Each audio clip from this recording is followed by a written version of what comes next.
Byron DeLear, and I am chairman of the board of the Euphrates Institute. And I have just been delighted and so honored to be a part of this event. We're in our second day, and I was talking to Haidar backstage, and he had mentioned, you know, usually when I go to conferences, I get there, and after about 2 or 3 hours, I'm like completely bored. But here we are on the second day, and I'm just soaking it all in. I'm constantly learning, and so I just think that this is just a wonderful testimony to the success of this event. So thank you, Jeanette, again.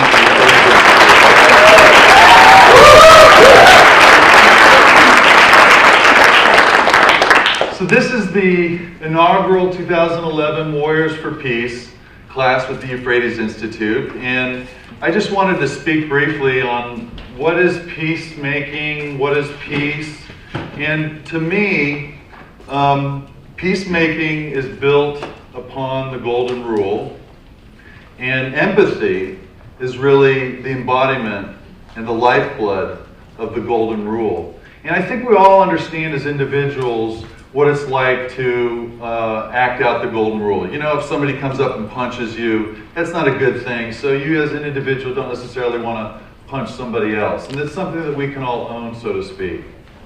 Janessa, in her introductory comments, alluded to the work of the 21st century being to institutionalize the golden rule into our organizations, into our corporations, into the way that our national interaction occurs on the planet. And this is really what the principal operating tenet of the Warriors for Peace program is to go out in the world and to offer this transcendent vision that incorporates the golden rule into our organizational interactions. And I also, before we get into introducing each Warrior for Peace, I had discovered recently one of the oldest incarnations of the Golden Rule. And this is by the Chinese philosopher Lao Tzu. He was a contemporary of Confucius. And this example of the Golden Rule, it just really embodies a simple expression, and it has actions rooted right in it. And here is Lao Tzu's Golden Rule.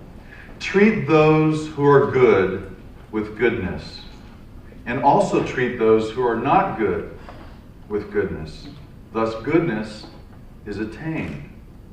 Be honest to those who are honest, and be also honest to those who are not honest.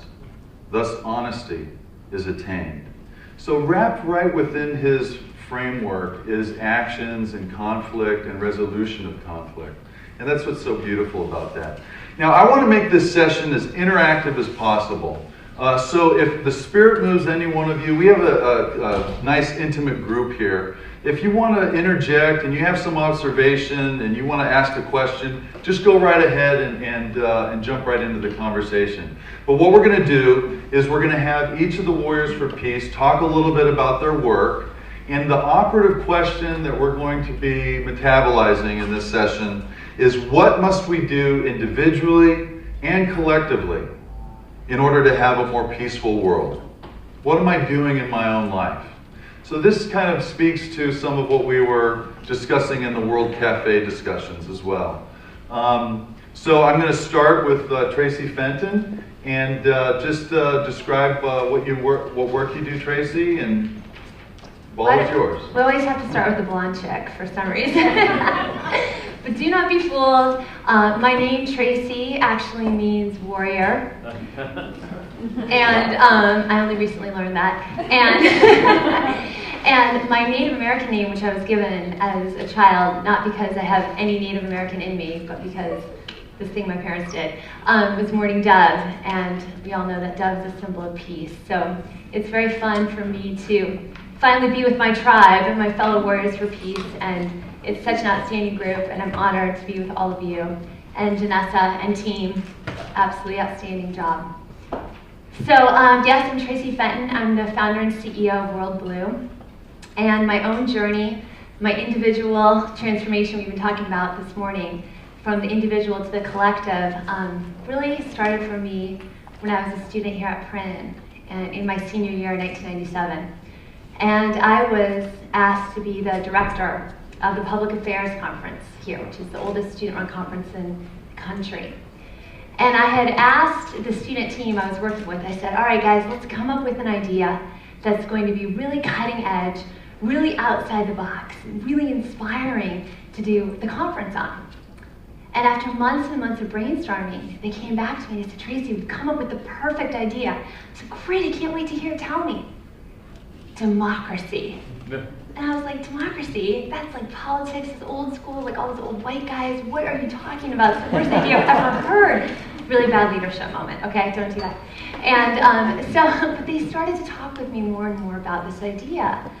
And it really resonated with what I'd always seen as my purpose in life, was to help people realize their full potential.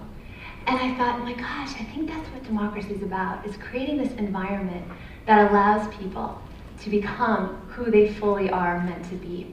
Because you can only do that in an environment of freedom, an environment of peace, not of fear and control. And so that was my awakening moment. And it started me out on a journey, and I spent the next 10 years after that, after I graduated from college, traveling the world to understand what is democracy, what are the principles that create a democratic environment, and because my interest was actually in business, can this be applied to a business setting? Now, I left out a step which is important to mention, which was right after I graduated from college and I founded World Blue on paper. Of course, I had no idea what I was doing. You just have to start, right? And I got a job because I had to support myself, and I took a job with a Fortune 500 company. And I walked into work that first day, and I was ready to engage, and I was ready to participate, and ready to have a voice and make a difference. And I walked out of work that first day feeling completely dehumanized and dejected. And I saw that it was going to be a toxic work environment. And I did not want to spend my life there, and it's not how I wanted to spend the next 30 or 40 years of my life.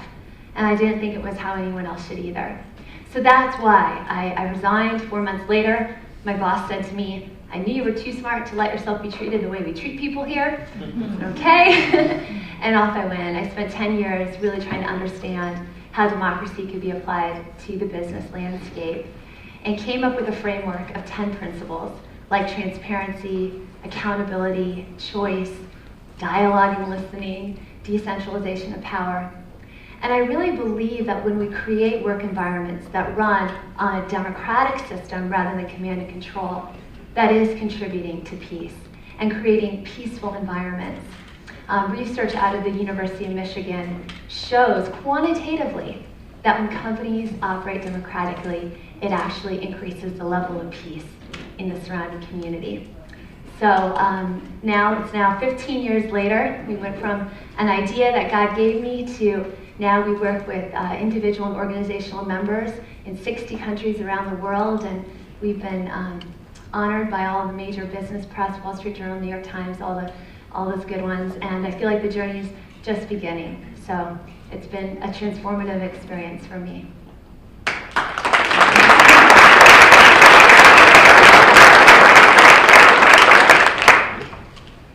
Hi there, so I might start with a question. How many of you have a really hard time keeping up with technology? Raise your hand. Me too. And I run an organization that focuses on trying to help people keep up with the pace of technology. I think we've seen this pace has been so staggering, and so much of that has been in the commercial space, but we're starting to see a whole range of tools, gadgets, and software programs that are being used to help people solve social challenges. So my organization is dedicated to training people, to bridging that gap between a tool that a software developer makes and its application. And so we also believe in using the power of technology, leveraging that power to enable new forms of training and education. So the bulk of our training is actually online. How many people have had an online course? People out there? They're mostly pretty bad, right? Pretty bad. So we've really tried to rethink this model and to make it social and engaging and dynamic in a whole range of new ways. And each one of our courses has about 50 people from 30 countries in it.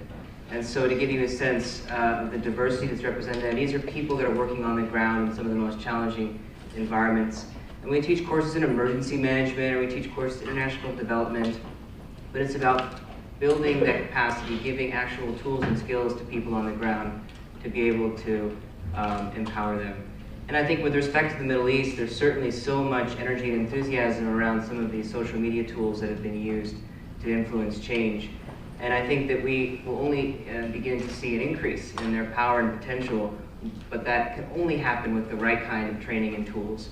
So we have a number of people from the Middle East who've taken our courses on digital activism, learned how to use tools like Twitter, Facebook, YouTube, to be able to share their message. So at the end of the day, technology is only a tool, but it's a very powerful tool for being able to spread one's message and to be more effective in one's work. So thank you.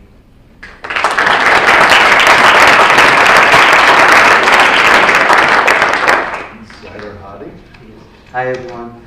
So my motivation in my work, actually, just to give a quick picture, the Iraq been under 3 decades under Saddam regime, under this atrocity control, and we've been under three wars. So after 2003, we felt how we can see the new era, because we have now an opportunity to see new era, because and how to work with this transitional justice.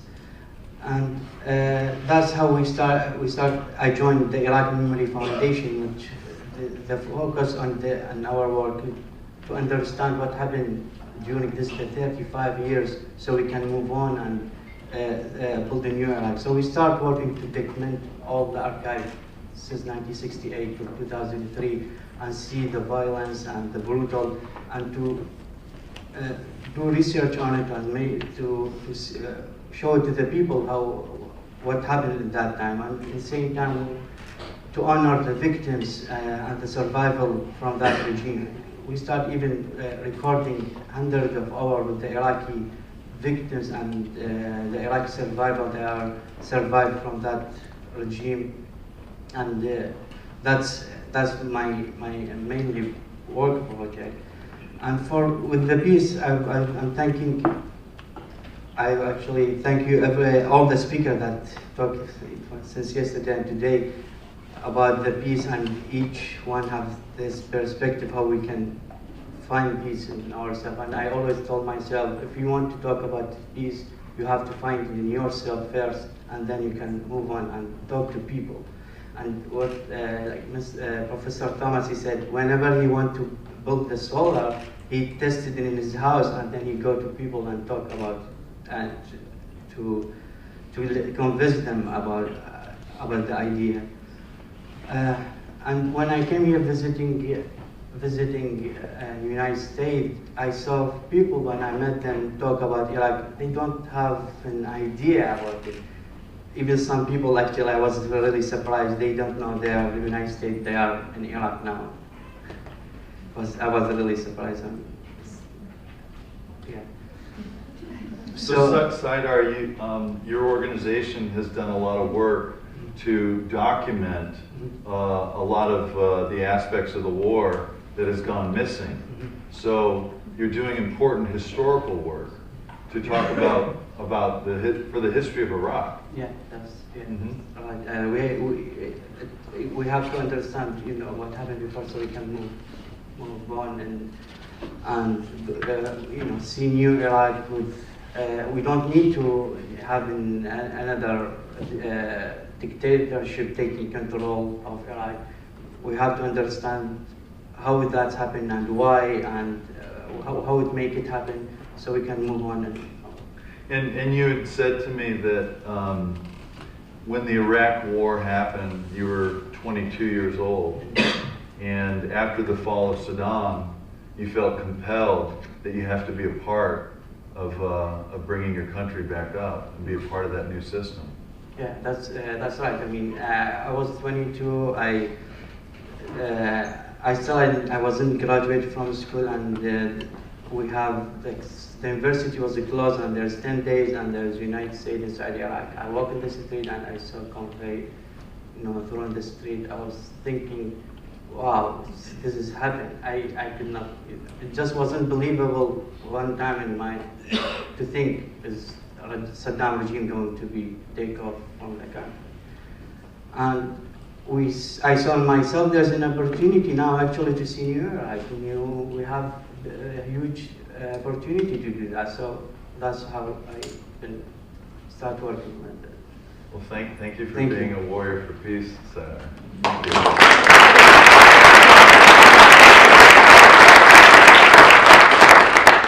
Chris? So in 2008, I had started a grad school program, and I was pretty confident about where I was going to go. I was going to study sustainable agriculture and development.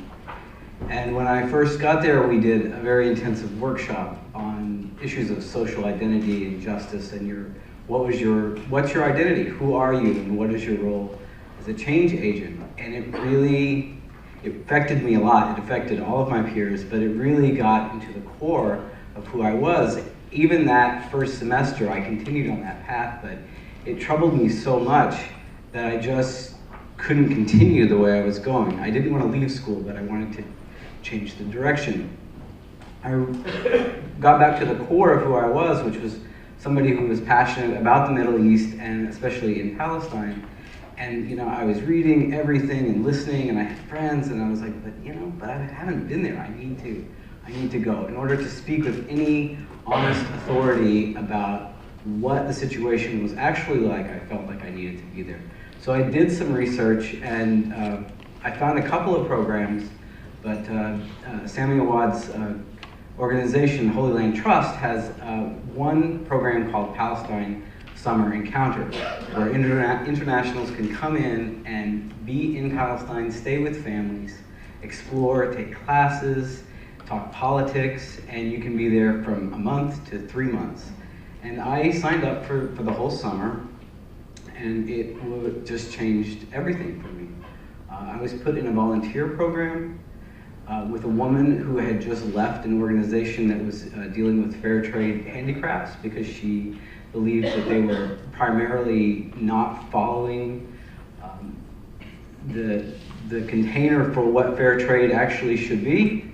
And so she wanted to help the poorest of the poor, the people with the least opportunity, and she needed some volunteers to help with that. So I stayed there for 3 months and helped to build her organization up. And at the end, I was like, I can't get on that plane and say goodbye. I had spent every day meeting with craftsmen, with artisans, and going into factories and meeting employees.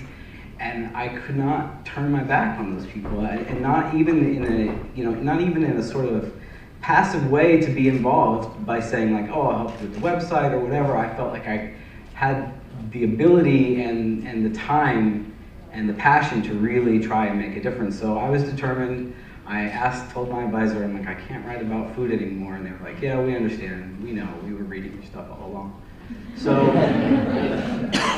it was a great program in that regard. My school, I'm completely obligated to them. So I came back and I started an organization, and it's the Palestine Fair Trade Alliance. We primarily work with crafts, olive wood carvings, textiles, embroidery, those types of things, and mostly from the West Bank. Susanna Sohori is my partner there. This is the one that I worked with.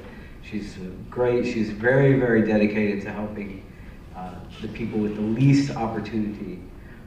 One of the things that I noticed yesterday, a theme that we talked about was common values.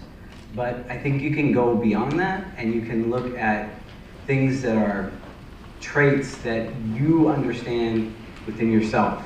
So things that you value, like intelligence and creativity and entrepreneurship, that you can seek these out in other people all over the world, and you can help them not only to identify their strengths, but to champion them and nourish them to be the best human beings that they can be. And we do that. We work with people who struggle, who are just coming in to the craft industry because their opportunities are removed, they're limited, and they don't know what else to do. But maybe their father was a carver, or their uncle did this. Maybe they worked a few summers in a workshop, and they remember. But this goes back, this tradition can go back for hundreds, if not thousands of years. And it's culturally rich. It tells a story. It's got a lot of value. And so we want to encourage that. And where they're strong, we want to make them stronger. Where they're weak, we want to help support them until they can get in a space where they can be on their own. We believe in them, and we want to make the best for them. Chris, I remember touring a glass factory in the West Bank, and I've seen some of these artisans and some of the work that they do. You know, Tom Quiggin had mentioned in his presentation, he brought up the Occupy Wall Street movement and some of the values that are being promoted through the Occupy Wall Street movement. And the fair trade concept is kind of an evolutionary concept in the same way that Traci is trying to evolve the corporate workspace. The fair trade concept is attempting to decouple some of the economic models so that we put people and planet at least on par with profits. And do you have any particular opinions on the Occupy Wall Street movement, this international movement that's emerged, and any views on how fair trade kind of works within that milieu? Well, I think that one of the problems and criticisms early on is that there weren't clear demands. But there doesn't necessarily need to be clear demands. The connection that I see is that I can have a website that sells keffiyehs, Palestinian scarves, and people might be passively interested in it, and they'll buy one. But if I can be at an event and be with that person face to face, I can easily sell a dozen of them, because I just told a story. And that's the problem. There has been no access for people to tell their story, to actually get their frustrations out. And the Occupy movement is now I find it's very ironic that we call it the Occupy movement, because it's completely removed from what real occupation is like. But on the other hand, people are able to give voice to their struggles where they weren't finding it in mass media. You know, social media, it's great, but it's limited because you're only telling this way people are able to actually tell the story just in the same way that fair trade tells the story with producers. Beautiful, thank you.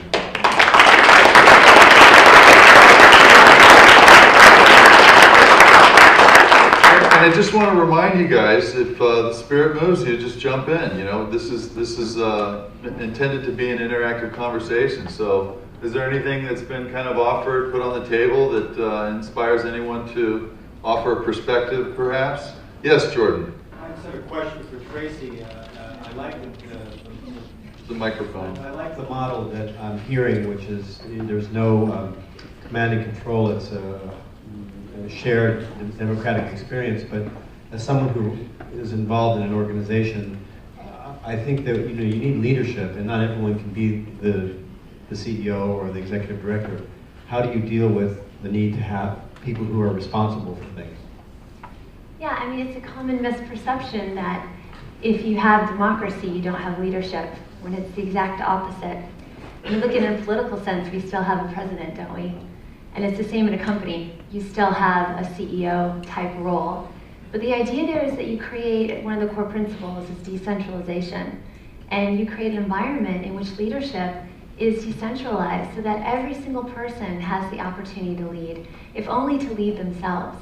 And that's really what democracy is about, is learning how to chart your own destiny, self-determination, self-authority.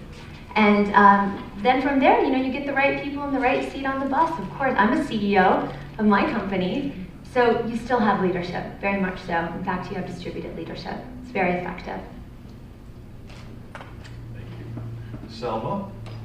Thank you. Good afternoon, everyone. Thank you for this today's summit. I just have a special thank you for Haidar. I don't know where is she, but I just wanted to thank her for everything and all the hard work been putting the Warrior for Peace program together. My name is Selma Talha Jebril. I was born and raised in Morocco from a Moroccan mother and a Sudanese father. I moved to the United States about 3 years ago in 2008. And since I moved to the US, I've been living in DC area, Washington, DC. And I've been advocating for youth involvement in social life and political life. And of course, because of my origins, I've been mainly working with youth from Morocco and youth from Sudan. I work for Project Noor, and I would love to tell you a little bit more about it. Project Noor, I was just wondering if anyone knows what Noor means in Arabic. Noor means light, exactly. And at Project Noor, we believe that we want to bring light into US campuses. Project Noor is a Muslim alternative voice. It's a civic identity grounded in pluralism and moderate thinking, as well as action. What we do with Project Noor, just tell you some background. Project Noor is a student-led initiative part of the American Islamic Congress, and it was founded by Washington area-based students to bring together non-Muslim students and Muslim students to celebrate the diversity of this country by providing an environment of acceptance and tolerance. We so far in 69 universities across the country. We are looking forward to expand our work with universities in the Middle East as well as in Canada. And I just want to say this. I believe in my generation, and I believe that such a work is so much needed in the United States. And I speak as a non-American, someone that lived in Europe and lived in Africa and extensively traveled in those two continents. When I came to the United States, I was very surprised to see how, despite everything I heard about this country before moving here, how sometimes people could, unfortunately, be very narrow-minded. And as much as this country is very diverse, I heard of people coming from countries that I never heard of before. And yet, there is a very, very important problem on how do we come together. And it goes back to the word that we've been talking about for the last 2 days, empathy. How do we come together despite our differences, despite our ethnicity, despite our backgrounds and faiths? We all come from different spectrum of life. And we should, this country should come together more unified. And this is something that I really believe in. And this is the message that I take every day when I travel around the country, and this is what I share with my students. I would like to conclude saying something. I can't read it in Arabic, so everyone can understand it. I will say it in English. My favorite verses in the Quran says, "We made you of societies and communities to accept one another and to coexist in peace." This is one of my favorite verses in the Quran, and this is where I stand as a citizen of the world. Thank you.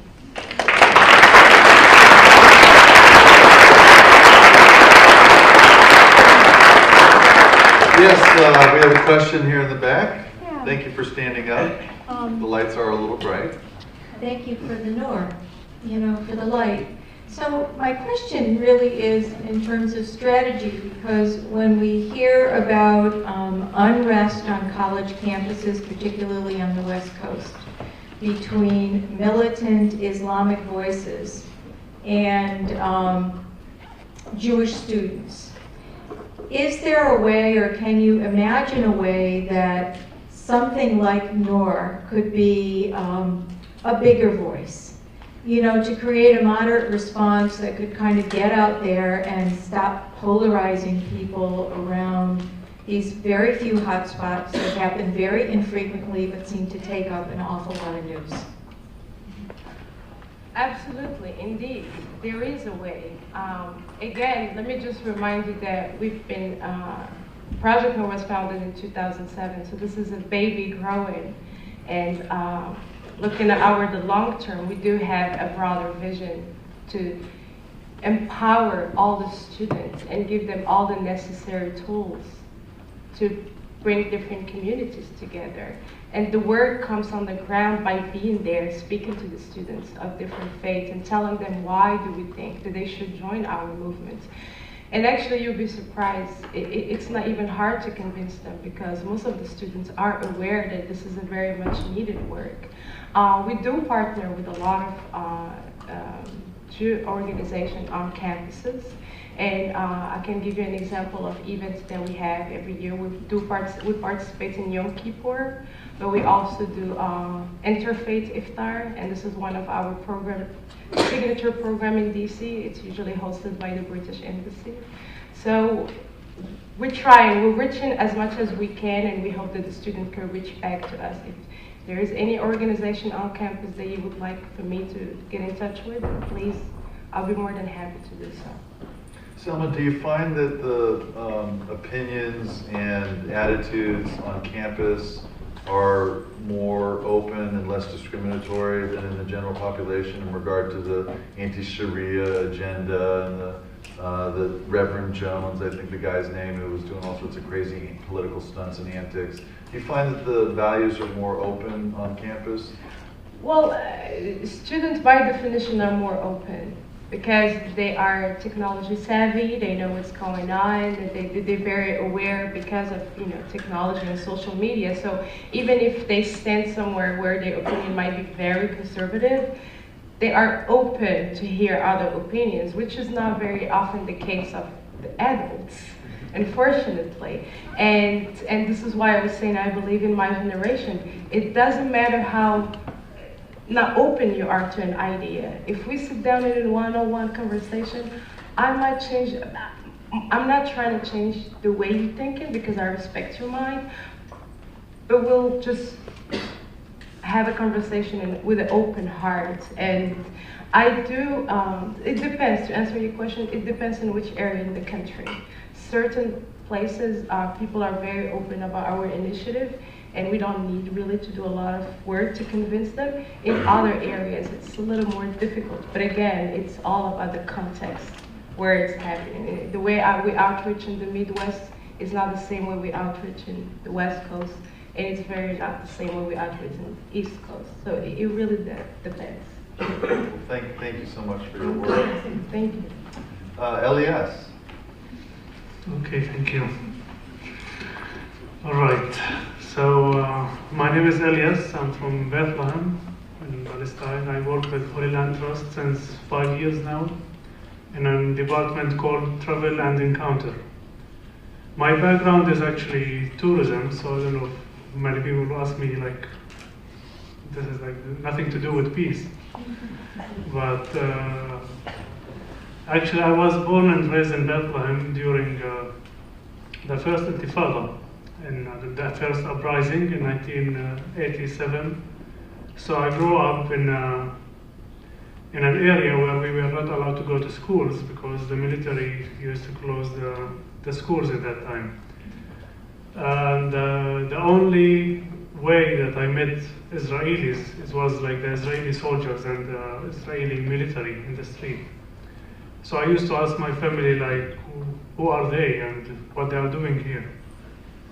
So my family kept like just hiding the question. I didn't want to talk with a 7 years old like about politics. So they just told me, you have to love your enemy, you have to love your neighbors.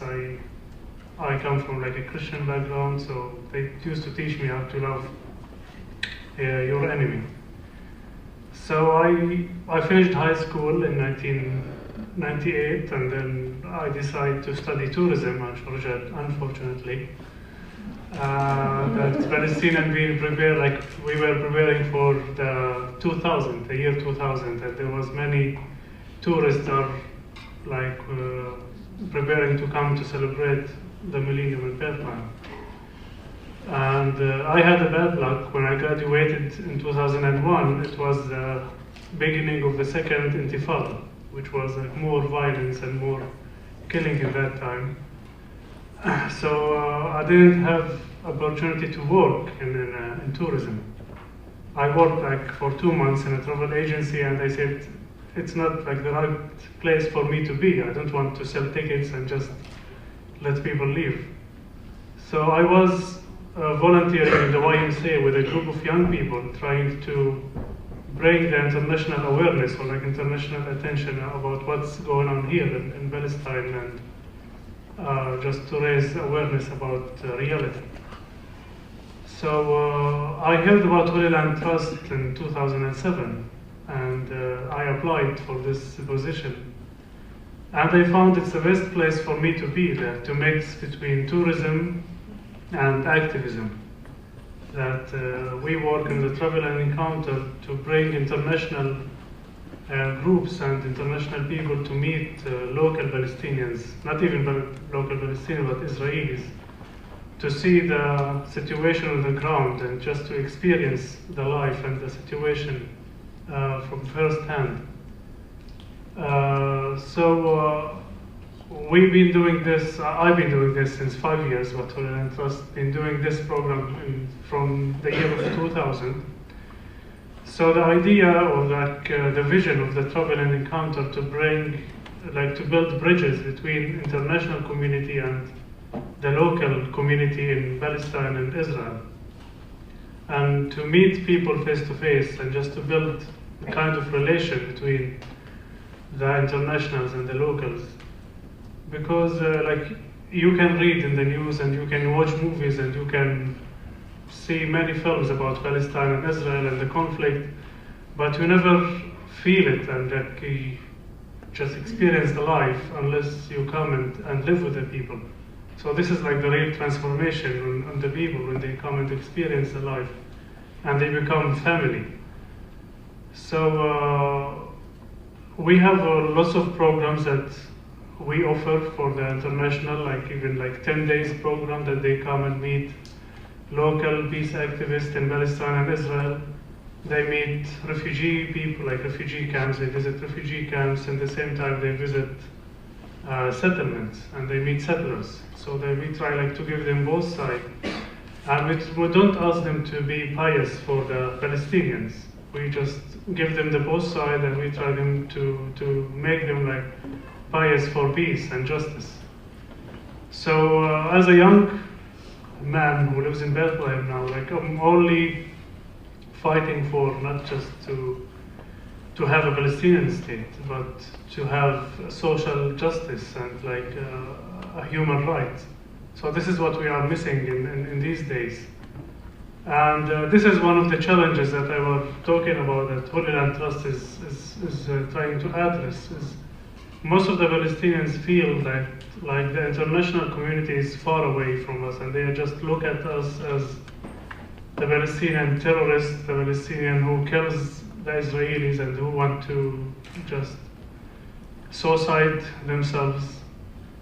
But Elias, you were mentioning the other day that one of the conferences that you have upcoming is bringing evangelical Christians to meet the Palestinian Christian community as well as to meet Palestinian Muslims. And I just find that a fascinating approach, because traditionally the evangelical Christian community shows a lot of support for the right-wing government in Israel, Likud government, or the right-wing kind of perspective. And it's just very important, I think, for the international community to become aware that there's a whole community of Christians within the Palestinian community. In fact, the Christian community that has the oldest lineal connection to the original Christians.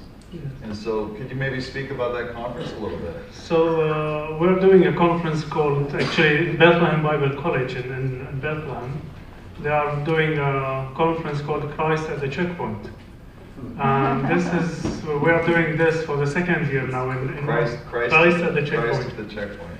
So we're trying just to bring the evangelical Christians' attention about the conflict in Palestine and Israel, and we try to send the Palestinian Christian perspective about the Arab-Israeli conflict and where the Christians stand in this conflict. So last, 2 years ago, in 2010, we brought around 200 church leaders from the US and Europe, and we've been talking about the Christian perspective about the Holy Land and where we stand as a Christian. And we are organizing the second conference in March 2012, so you're all invited to attend it. So it's for Bethlehem Bible College in cooperation with Holy Land Trust.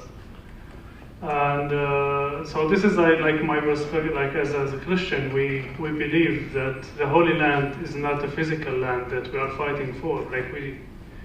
We don't have to keep fighting for a physical land that at the end we're gonna die and then no one will leave, will stay here. So we are believing that the Holy Land is the kingdom of heaven that was Jesus promised us. So at the end, everybody will live in the kingdom of heaven in peace and harmony.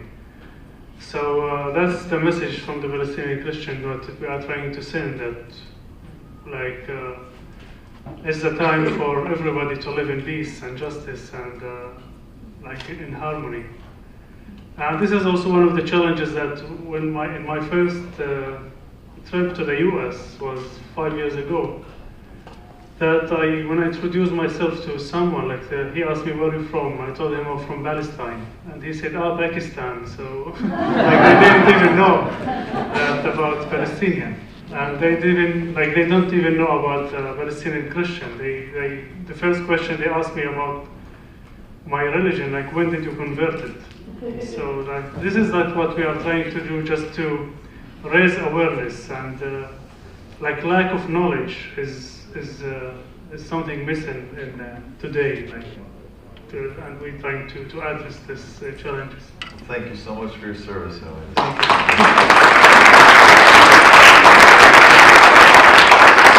I think I see in the luminescent glow of the Praetoria Lumen more light. T.H. Gilhane has a question here. Yeah, Elias, and maybe all of you, but certainly Elias, I'm curious about a perception that was reported in the Financial Times when I was flying over here, but also was extant when Bush administration was in power, and Bill Moyers, I believe it was, gave a commencement speech to MIT saying, beware those fundamentalist Christians in America who say they're supporting Israel. Their real agenda is to support it only insofar as it may lead to the apocalypse, to Armageddon, so that it will usher in the rapture and the coming back of Christ.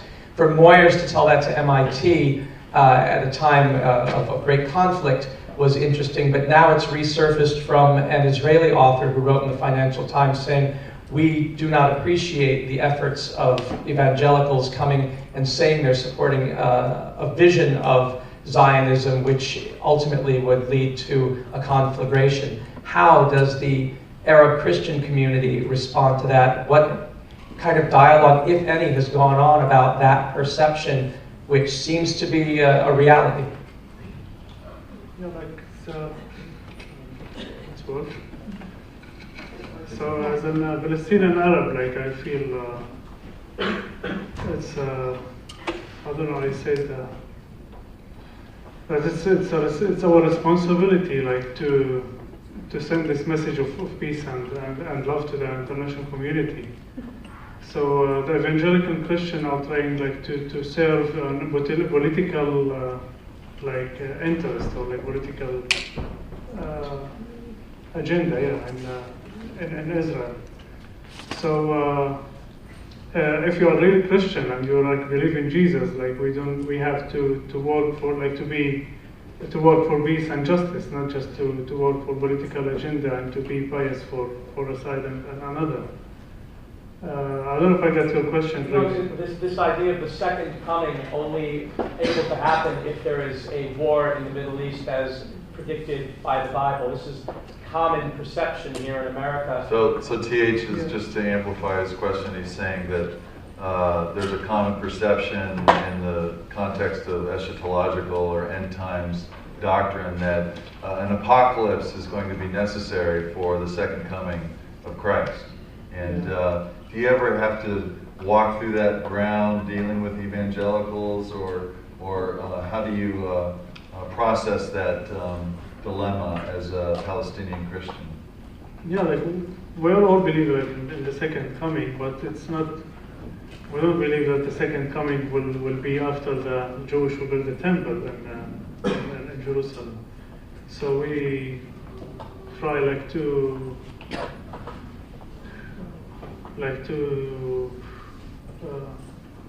reach the evangelical Christian through, like, I don't know, this. The teachings of Christ. Teaching of the Christ, yeah, exactly. Like, yeah, that's like what Jesus said. Like, we're trying to reason through, like from the biblical verses, and we try to. So this is what we are doing in the conference, like just to let them come and discuss the reality from the Bible. Very Well, before we go to our last warrior for peace, does anybody else want to offer anything, put anything on the table? Any issues, any ideas pop up in one's mind? We've got two hands here. Right here, Lulu. Mine's short. Nick, where does your company get the expertise to train others in situations? So we have a network of professionals who are mostly practitioners, because part of the challenge of working with technology like this is that most of it's been developed in the last 5 to 10 years. So if you get a professor who's tenured and knows a lot about it in a context, they probably don't know how to use the tool in the same way. So our challenge is to bring together people who have an understanding of context with people who have an understanding of the technical capacities of a tool. But it's definitely a challenge, and part of that is really about changing a model of education which is less top-down, expert-centric, and more collaborative and social. So people can really exchange ideas, share best practices. We also hold a fail-fair so people can say, you know what, this project didn't work. It was a total failure, and here's why. And giving people that permission to actually share that failure is, I think, a big opportunity for learning. It's called a fail fair? It's called a fail fair. I like you can that. Actually, there's a website, failfair.org. You can check it out. You can actually post these for your workplaces, maybe. Yeah, and talk about definitely bottom-up projects thinking. that just bombed, that tanked for all kinds of reasons. What can we learn from them? So, Rabbi Schreiber, you had a question? I do, and this is for Chris. So where do you promote these crafts? Are they online? Do you find vendors for them? Markets? Sure. So primarily it's online, Okay. but also we don't have a shop here. There is a shop in Bethlehem, but we also have, I do offsite events, and it took me a while to figure out what those are. So primarily like very high quality art and crafts events and solidarity events, things with like Arab cultural days, things like that. But also I do a lot of wholesale work for people who do, and so like I just made an order for the Boston Palestine Film Festival and other groups like that.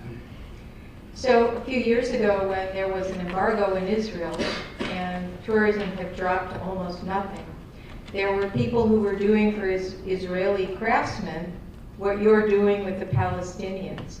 And I'm just putting it out there as a potential idea of finding a way to network those goods from that part of the world in an international online center, or somehow working together here, using art as the medium and allowing people to come and simply be in that unity. Yes.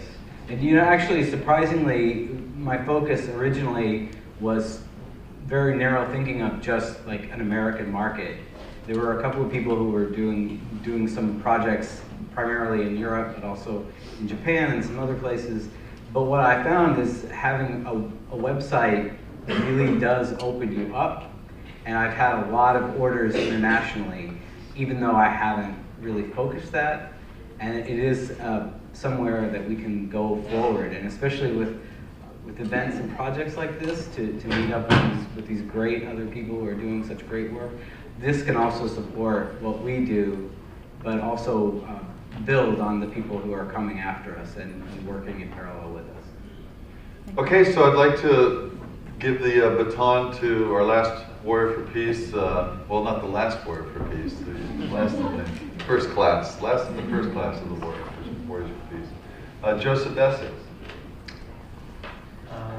Well, I currently run study abroad programs for American students in Jordan and Syria. Not so much in Syria right now, but Jordan's going pretty strong. And my interest in study abroad in the Middle East actually started from my own experiences as a student in Syria, Egypt, and Jordan several years back. And prior to that, I just got interested in Arabic. There was a mosque near my house in Maryland, and on Saturdays they offer Arabic classes for free to anybody who's interested in going and attending. also learning about the Quran, the sayings of the Prophet Muhammad, and these sort of things. And so I have a personal interest in Islamic studies. I went, and that kind of got me engaged in wanting to learn more about the language and the culture. And so when I got into university, I went, about the end of my sophomore year, I decided I wanted to take an official Arabic class. And I signed up for one at George Washington University, where I was a student at the time. And I thought it was amazing. I loved it. I said, I'm ready to go, study Arabic in Egypt. And I signed up to go study at the American University in Cairo. I got there, and I realized that I knew how to say United Nations and suicide bomber, but I didn't know how to say, how much does that apple cost? And so I had a completely impractical knowledge of the language in terms of building day-to-day relations with people in the region. And I realized that the language that I had learned was a very politicized language. And that was, in turn, encouraging the American students who came from the US, who were learning Arabic, to go there and immediately delve into political dialogue and politicizing their relationships with the local population. And that was problem number one. Problem number two, I got there and I was thrown into an American dorm. Everybody living there was an American student or an international student. And we lived in our little American island on this really wealthy part of Cairo called Zamalek, which is like an island right in the middle of the city, which is surrounded by fancy cafes and bars and nice, hangout spots along the Nile. And you could really just live a life there, eating Thai cuisine and pretending like you were not in Cairo at all. And that's what a lot of people did. And I had stayed there for 6 months, and don't get me wrong, I had a great experience. I made so many friends, and I loved it. But I realized that I had lived in Egypt for about 6 months, and I did not have a single real Egyptian friend. And I said, what am I doing here? Why did I come all the way across the world to learn a new language, to learn about the culture? And I don't have any real friends here. I can't, I felt like I'd learned a lot. I'd learned about the language. My knowledge of the language had increased somewhat, but I was still so isolated. And that's when the second semester, I was lucky enough to become roommates with 2 students at the American University in Cairo who were on scholarship at the time for receiving the highest high school finishing scores in their governance in Egypt. And that was a real honor for me to be able to live with them, not only because my share of the rent was $72 a month, but also because they didn't come from that upper class elitist background that a lot of my other peers at the American University in Cairo were coming from. And it gave me a real opportunity to see Egypt from their perspective. And that's when I realized, I came back after the next 8.5 months that I lived in Egypt in order to finish up my studies there. I really had gotten a completely different picture than I had gotten in those first 6 months. And that inspired me. I realized that the way we're running these programs needs to change. And then I came back and I finished up at GW and moved on to do my master's in Arabic studies at the University of Maryland, and lived in Syria for about 1.5 years, continuing my Arabic studies. And again, this time making sure that I really got a chance to go out and meet the culture and make local friends, but it wasn't facilitated at all by the program that I was doing. It was all kind of just like, you're thrown out there, now go learn the language. And I wanted to start up a new program where students would, not only would they be in the country, because language learning doesn't just happen by osmosis, but they would be given the tools to really participate in the culture and gain an understanding of the language that's not just based on understanding the politics, but understanding day-to-day interaction. For me, that's the kind of dialogue and communication that we need to build peace, to build bridges between our two cultures. And so I came back here and I heard about this new opportunity to study, to set up a study abroad program in Syria, in Aleppo. And we got there, and I immediately said, you know, I want to do this. I want to be working for this program. And so I did. I ended up working as a resident director on the ground. And the first thing I did is we set up the students with local roommates on the campus of the University of Aleppo. And so they were living with local roommates. And also they were assigned local language partners. And this, for me, was a way of connecting them to the culture, actually telling them that you're going to this country not just to live with each other, to be in a little American bubble, but to branch out. And then I also gave them a language pledge. We made it, you know, forbade them from speaking English. And 1 second. Yeah. We have a question right here in the spirit of interactivity. Maybe she can interject a thought here. You were talking about fixing the abroad programs to create immersion and cultural participation. And I'm wondering if you think that that's something that could happen within other countries. Like if within America or within Europe or within any part of the world, we can immerse ourselves in others and begin cultural participation without having to actually go that place and actually bring it to where we are. Could we encourage that kind of dialogue without actually going to the country? Not just encourage. Not just encourage it, but also actually do it. To actually have, obviously not the same kind of immersion, but mentally and within activities, be immersed within something and be participating culturally without actually being there. Like bringing those cultural participations and that immersion to wherever we are so that we can include everyone. You know, I think that's a really great point. And I think now in this day and time, through technology, we have the ability to connect people and cultures in ways that were never available before.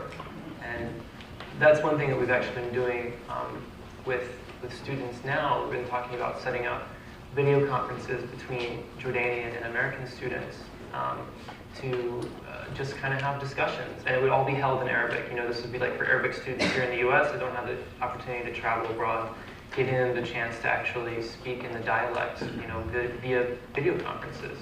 So that's one thing. But I still strongly believe that actually going to the country is the best way to learn about the culture. And there's a hadith by the Prophet, a saying of the Prophet Muhammad, where he says, "Seek knowledge, even if that search takes you to China." And that was actually one of the things that inspired me to travel overseas and actually begin my Arabic studies. And it's true, you know, to really understand a people and the language, you have to go to the country. So speaking to understanding some of the values and, worldviews that are embedded in language, would you have any insights that you'd like to offer the audience here in regard to how Arabic has certain cultural insinuations, if you will, that are embedded in the language? What have you discovered? Well, one thing that's really important about Arabic, and I'm sure anybody here who studies Arabic knows that there's a difference between the modern standard and the dialects that are spoken. That's a really hard thing for any student of Arabic to really overcome when they first go to the region. On top of the way that we learn it, but also just getting there and not really being able to understand maybe the local dialect. And that is very, very important. And that's also something that we encourage in our programs, is understanding the dialect and really immersing yourself in learning the dialect. So we actually give our students intensive dialect courses when they get there. but that's very true. The actual learning about the culture and understanding the culture comes through understanding the dialect. There's only so much that you can learn through learning the modern standard, but it's the dialect that carries the cultural connotations. And I mean, there's so many examples. I mean, I could think of. Can you speak some Arabic? Okay, I was talking to somebody today earlier about. I just remember when I was in Syria. I had said something to somebody that was very surprising, and instead of saying, "Oh my God," they said, "Mit pardu," you know, like 101 monkeys. And I was like, I understood the words, but I didn't understand why did you just say 101 monkeys? And in the region where they're from in Syria, that's a very common thing to say. You know, instead of being like, "Oh my God," just saying like 101 monkeys.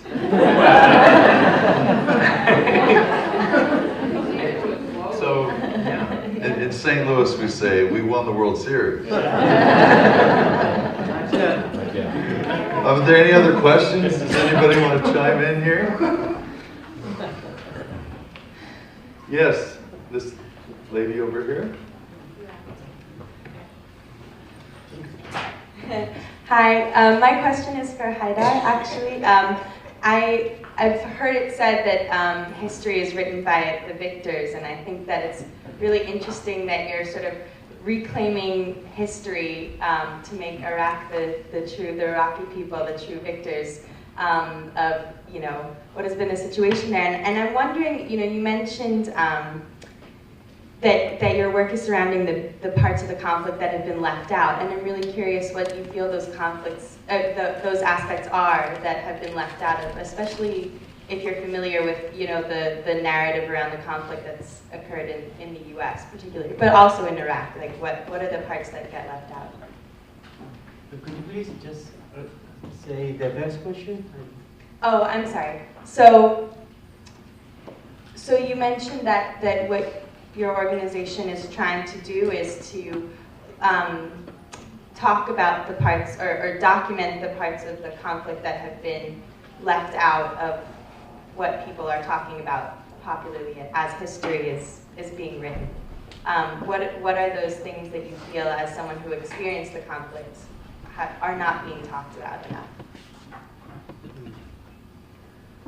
Well, I think there's a lot of examples.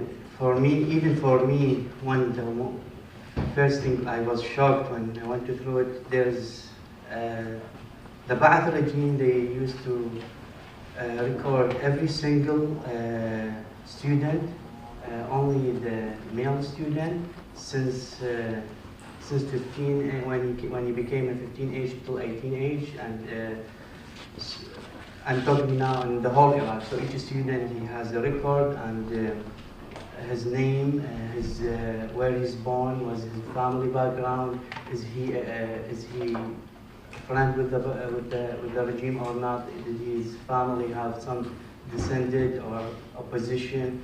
And I actually, for me, I was shocked. I never thought about that. So this is one of the things, and I think Saddam, when the regime fall, he left. I think it's a fragile society that we lived under smallpox. We have a lot of conflict that started between people, I think, because it started about the power. Now, who's going to take the power of Iraq, and people start fear from each other. I think they motivated by the politicians. It wasn't before, but politicians start raising this issue just to have more control on the power.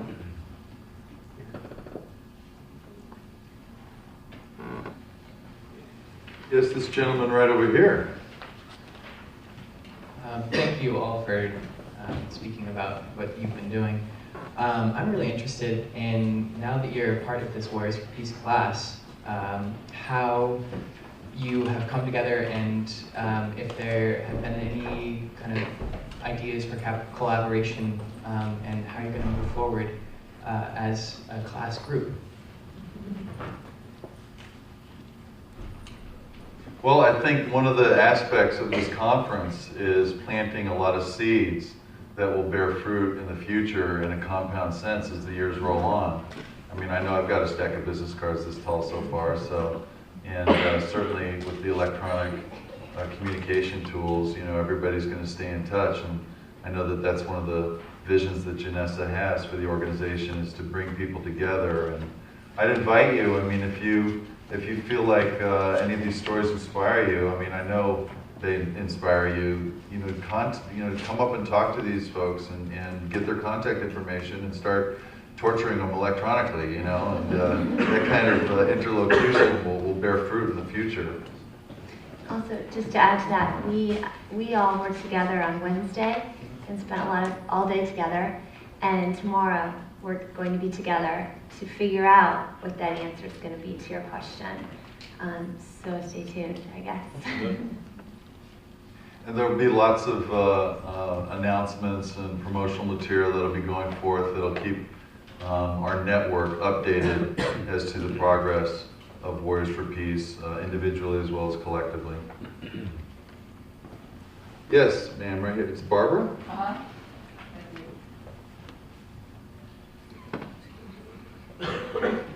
Well, two things. One is a follow-up to what you just said, Byron, is that I'm hoping that everybody that's at the summit, as well as maybe people that are listening online, or some that there's going to be a way for everybody that's here to be able to contact each other. You know, whether there's going to be a list. I don't know who to ask that. I don't know if we have the specific details on that, but I believe that one of our ethos is an open source kind of an attitude, so I'm sure that information will be available. That would be great. Yes. And then the other question I have for Selma, and so is your organization dealing only with students, and only in DC, and only among Muslims and Christians? Well, thank you for your question. Actually, I'm sorry if I didn't mention that. We are based in DC, but we have 2 U.S. offices, one in DC and one in Boston. But we're also overseas. We are in Iraq, in Tunisia, and in Egypt. You asked me 3 questions. The second one, are we only focusing on Muslim and Christian? Absolutely not. We are an inclusive organization, so we work with all different faiths. And the third question is, it was one question with 3 different, what is it? Students. If you only work with students, absolutely not. We are the student-led initiative, part of the American Islamic Congress. So the American Islamic Congress is our mother entity, so we have different programs. And Zainab, my boss, is here yesterday. She was one of the speakers, and she mentioned different programs that we have. But if you want more information, I have some brochures that I can give you, and I'll invite you to visit our website. It'll give you plenty of information of our programs. So we have time for a couple more questions. Yes, sir, right here. And did you have a question over here? Oh, just waving. Hi. Hi, I'm working on a public affairs conference this year, and the topic is on peace building, a new approach to conflict resolution.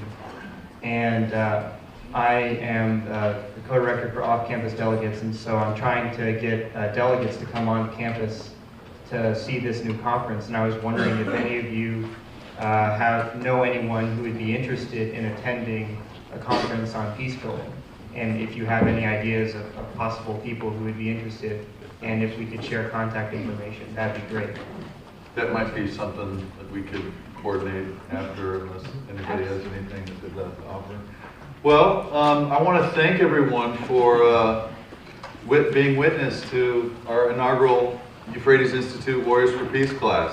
And I think these young folks deserve a hearty round of applause.